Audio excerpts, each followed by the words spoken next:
Car आणि bikes मी 24 तास जगतो असं म्हणूया. माझ्या बेडरूममध्ये मी कार लावली आणि बाईक पण माझ्या बेडरूमच्या बाहेर लावली आणि जोकमध्ये लोकं म्हणतात की अरे एक कार कार आणि बाईक्सबरोबर झोपतो हा माणूस. तर पॅशनबरोबर झोपतो, पॅशनबरोबर उठतो आणि लाईफ पॅशन म्हणूनच जगायला पाहिजे. आयुष्य खूप छोटं आहे. मॅक्झिमम काय करू शकता लाईफमध्ये, you can experience life, is it? बरोबर.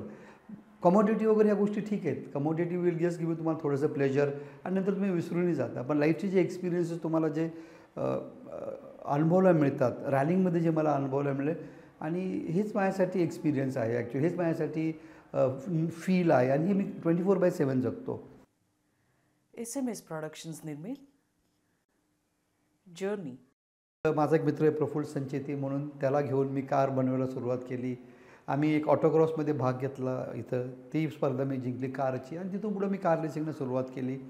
3 वर्ष भारतातल्या जवळजवळ सगळ्या रॅलीज जिंकल्या. हिमालयन रॅली असेल, डेझर्ट स्टॉर्म असेल, साऊथ इंडिया रॅली, नागालँड, ताज चॅलेंज, भारतातल्या जवळजवळ बऱ्यापैकी रॅलीज TSD फॉर्मॅटमध्ये, नॉर्मल फॉर्मॅटमध्ये, क्रॉस कंट्री फॉर्मॅटमध्ये ते जिंकल्या मी. आणि मग म्हणलं की आपण आंतरराष्ट्रीय पण चालवायला पाहिजे. 2009मध्ये शिराज अहमद याच्यासोबत मी पहिली आंतरराष्ट्रीय स्पर्धा चालवली मलेशियामध्ये. त्यात माझा 3रा क्रमांक आला, ब्रॉन्झ मेडल म्हणूया आपण. आणि तिथून पुढं माझ्या आंतरराष्ट्रीय करिअरला चालना मिळाली. मग मी आंतरराष्ट्रीय टीम्समध्ये चालवत राहिलो. मग मला करमजीत मोटरस्पोर्ट्समध्ये 1 वर्ष, मग MRU मोटरस्पोर्ट्सनी मला सगळ्यात पहिला ब्रेक दिला आणि त्यावेळेला मी मलेशियन चॅम्पियन झालो फ्रंट व्हील ड्राईव्ह कार्समध्ये. एक चॅम्पियनशिप मिळाल्यानंतर माझा खूप कॉन्फिडन्स वाढला आणि मग तिथून पुढे माझी कारची जर्नी सुरू झाली. मग 2012मध्ये मी Asia Pacific championship front wheel जिंकली. 2013मध्ये मी एशिया पॅसिफिक झालो प्रोडक्शन कपमध्ये आणि 2014मध्ये मला कुस्को सुबोरू टीम जपानची, त्यांनी मला घेतलं त्यांच्या संघामध्ये माझा परफॉर्मन्स बघून आणि मग तेव्हापासून त्यांच्याबरोबर मी 4 वर्ष राहिलो. मग त्यावेळेस मी एशिया पॅसिफिक चॅम्पियनशिप चालवली. चायना, जपान, न्यूझीलंड, ऑस्ट्रेलिया, आपण नाव घ्या म्हणजे एशिया पॅसिफिकचे सगळे कंट्रीज. आणि तो जर्नी पुढे गेल्यानंतर म्हणलं आपण वर्ल्ड चॅम्पियनशिप चालवायला पाहिजे, जागतिक स्पर्धेत पण जायला पाहिजे. मग त्याच्यानंतर मी बिल्टअप रॅलीज चालवल्या स्कॅन्डिनेव्हियन कंट्रीजमध्ये. इस्टोनियामध्ये मी सेकंड आलो, लॅटवियामध्ये आणि युरोपियन चॅम्पियनशिपमध्ये भाग घेतला आणि मग फायनली 2018 आणि 19मध्ये वर्ल्ड चॅम्पियनशिप चालवली, WRC म्हणतो आपण. आणि त्याच्यातली फिनलंड हा राऊंड मी चालवला. फिनलंडबद्दल वैशिष्ट्य असं की ती जगातील सर्वात फास्टेस्ट रॅली आहे आणि ती मी 2दा चालवली. एकदा मी 13वा आणि एकदा मी 14वा फिनिश केलं त्या रॅलीमध्ये. असाच हा जर्नी पुढं चालू राहिला. नंतर मग आत्ताच जानेवारीमध्ये मी ह्या वर्षी भारतातनं मी पहिला कार ड्रायव्हर होतो ज्यांनी पॅरिस डकार रॅली किंवा त्याला आता डकार रॅली म्हणतात आता, ती डकार रॅली चालवली. साधारण एक 10,000 किलोमीटरची ही असते आणि मी पहिला भारतीय होतो कारमध्ये पार्टिसिपेट करून पूर्ण करायला. ओव्हरऑल 96 पैकी माझा त्यात 18वा नंबर आला आणि माझ्या कार स्पेसिफिक गटामध्ये 35 पैकी माझा 10वा नंबर आला. आणि ही रॅली 16 दिवस चालते. पूर्ण डेझर्ट्स असतात, लिटरली रोड्स नसतात ह्या रॅलीसाठी आणि जगातील सर्वात टफेस्ट आणि लॉंगेस्ट रॅली या रॅलीला बोललं जातं. तर ती आत्ता पूर्ण केली मी. तर एकंदर प्रवास कार रॅलिंगचा असा झाला की जर मेडल्स मी विचारताल तर मला वाटतं 50पेक्षा जास्त पोडियम फिनिश आहेत. मला वाटतं 75 एक रॅलीज मी इंटरनॅशनल चालवले असतील. अशा रीतीने माझा जर्नी कार रेसिंगचा रॅलिंगचा इथपर्यंत येऊन पोचलेला आहे. पुढं काय होईल बघूया आता.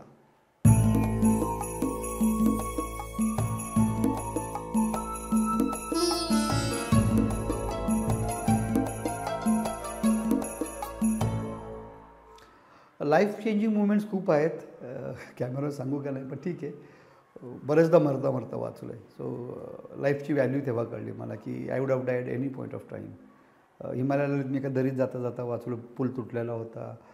इस्टोनियामध्ये I would have gone off the cliff. अशा अनंत मुवमेंट. आणि जेव्हा तुम्ही आंतरराष्ट्रीय लेवलला चालवता तुम्ही ऑलवेज हाय रिस्क झोनमध्ये गाडी चालवता. It's too fast. तुम्हाला कल्पना नाही ह्या लेवलची स्पीड्स लोक मेंटेन करतात आणि you are always under pressure but you enjoy that challenge, you enjoy ते प्रेशर तुम्ही एन्जॉय करता. आणि प्रत्येक रॅली तुम्हाला काही ना काही शिकवत असते तुम्हाला. जसं आपण म्हणतो की आपण प्रवास केल्यानं आपण काही गोष्टी शिकतो. रॅलिंगचं एक वेगळं आगळं सांगतो मी. बॅकपॅकिंग केल्यामुळं रॅलिंगचे रस्ते तुम्हाला अशा ठिकाणी नेते जिथं बॅकपॅकच जात नाहीत, ॲब्सल्युटली जात नाहीत. कंबोडियाच्या जंगलात कोणी जात नाही. हिमालयातले जे काही अननोन रोड्स आहेत मिलिटरीनी सुरक्षित ठेवते तर बॅकपॅकर्सला अलाउड नाही आहे. चायनामध्ये जे नॉर्दर्न चायना प्रॉव्हिन्स आहे, शियान वगैरे, तर तिकडे रॅली होते, तर rallies will take you to such a roads where nobody normally goes.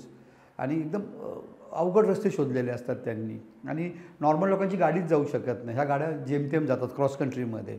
So रॅलिंगमुळे मी एक वेगळं जग पाहिलं, एक वेगळे रस्ते पाहिले, एक जगाचा एक वेगळा भाग पाहिला जो सहजासहजी लोकांना बघता येत नाही. काही लोकांना रिस्क घेतल्याशिवाय जिवंत असल्याचा अनुभव येत नाही, आणि आम्ही तर 24/7 रिस्कच घेत असतो.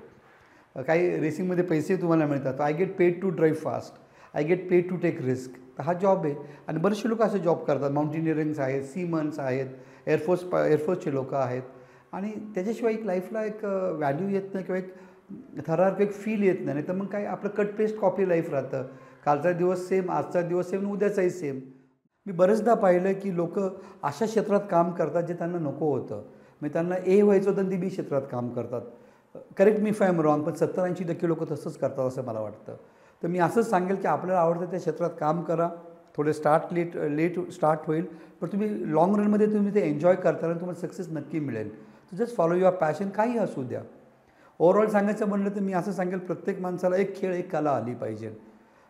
कुठली कला असो, चित्रकला असो, म्युझिक असो, एखादं इन्स्ट्रुमेंट वाजवता येत असो, आणि एखादा खेळ तुम्हाला फायटिंग स्पिरिट शिकवतो, तुम्हाला एक हार-जीत घ्यायला शिकवतो. तर तुम्ही एक कलाकार म्हणून किंवा एक पॅशनेट पर्सन आणि एक फायटर म्हणून पण तुम्हाला एक फिलिंग्स येत राहतात, तर तुम्ही तसं जगत राहता.